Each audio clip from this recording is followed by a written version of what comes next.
صادق اسرار صاحب دله خلاصونه یار دا لاس شي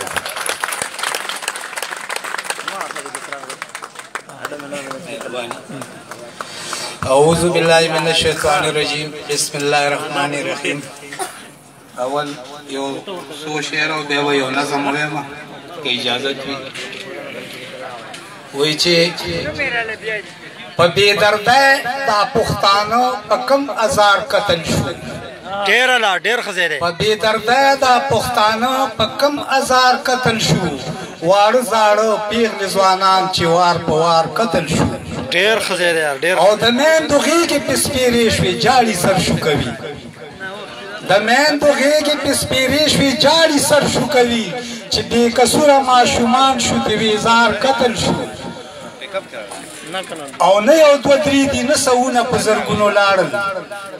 نه یو دوه درې دي نه سوونه په زرګونو لاړل بې شماره خلک د بارودو په غبار قتل شو او د چا د حسن د ځوانۍ خاطرې ونه کړلو د چا د حسن د ځوانۍ خاطرې ونه کړلو لارې کوڅې شوې بې بدرنګه پریوار قتل شو او کما وجلې وي ما مړ که دی دستور د دنیا کما وجلې وي ما مړ که دی دستور د دنیا جاړم په دې چې موږ د غیرو په اظهار قتل شو او ځان به دې خوار شي پښتانه غلامي نه قبلوي ځان به دې خوار شي پښتانه غلامي نه قبلوي څومره چې مري دومره ډېرېږي که بې شمار قتل شو ځان به دې خوار شي پښتانه غلامي نه قبلوي څومره چې مري دومره ډېرېږي که بې شمار قتل شو او صادق اسرار چا تیار شي د لستوړي خامار څوک د بې ننګه یار په لاس لکه ابرار قتل شو او دا نظم دی عنوان یې دی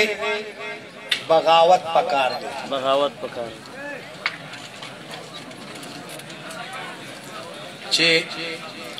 پښتونه پاسه د وطن نه غداران وباسه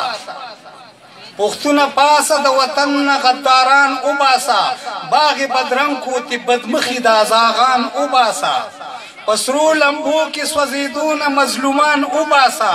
وطن خوار کو دا شریف برادران وباسه د دوی د لاسه په دې خاوره بدامني جوړه ده امن بیلو ځای په ځای خانه جنګي جوړه ده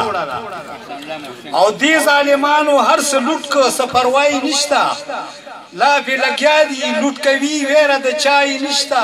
په شرم پټ دي نه شرمېږي څه حیا یې نشته د بې شرمۍ هسې مثال په دې دنیا یې نشته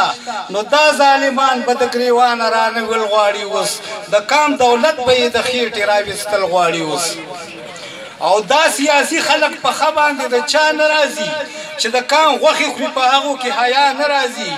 خلک ژړېږي خو د دوی پې څه پروا نه راځي په کار خو دا ده چې کوڅې له بیا سبا نه راځي نو چا د شهید تصویر په لاس کې چا د مور نیولې او چا انځرې لکه د پوزې وي په زور نیولې او مولا چې راغلو ورسره ډېر مولایان پیدا شو شیخان که نو څوک شیخان شو ډېر شیخان پیدا شو او چې د کوم ځایه ورسره دومره خپلوان پیدا شو خپل ځان له نو بل دپاره ناصحان پیدا شو نو داسې یو وخت د مولیانو د لوټ ماره سره وطن بدنام شلو د دې خلکو د کرداره سره او نوی راغلی دي اوس نوی خپل پہچان جوړوي نوی راغلی دي اوس نوی خپل پہچان جوړوي پہچان چې جوړ کی څوک دکان څوک به مکان جوړوي وخت راغلی دی په لاس کې اوس به ځان جوړوي چې ځان ښه جوړ کي بیا به نوی پاکستان جوړوي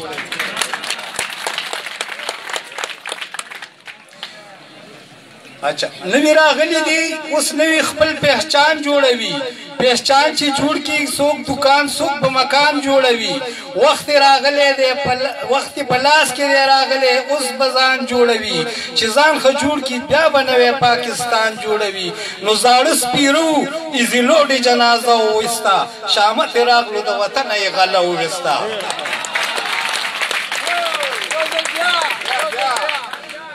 نوی راغلی دی اوس نوی خپل پہچان جوړوي پہچان چې جوړ کی سوق دکان سوق په مکان جوړوي وخت پلاس کې دی راغلی اوس به ځان جوړوي چې ځان ښه جوړ کی بیا به نوی پاکستان جوړوي زاړه سپیرو ایزیلوډي جنازه وویسته شامت راغلو د وطن یې غله وویسته او د آخري بند دی چې پښتنو غونډ شئ کام کې خپل یو خلیفه پیدا کوي پښتنو غونډ شئ ځان کې خپل یو خلیفه پیدا کوي په کلک زبان د بغاوت یوه ناره پیدا کوي څه ګرانه نه ده زړه کې کلکه اراده پیدا کوي ځان کې خالد بن ولید په شان جذبه پیدا کوي صادق اصرار سره یو ځای شئ بغاوت پکار دی له دې نظامه ځان له خپل یو ریاست پکار دی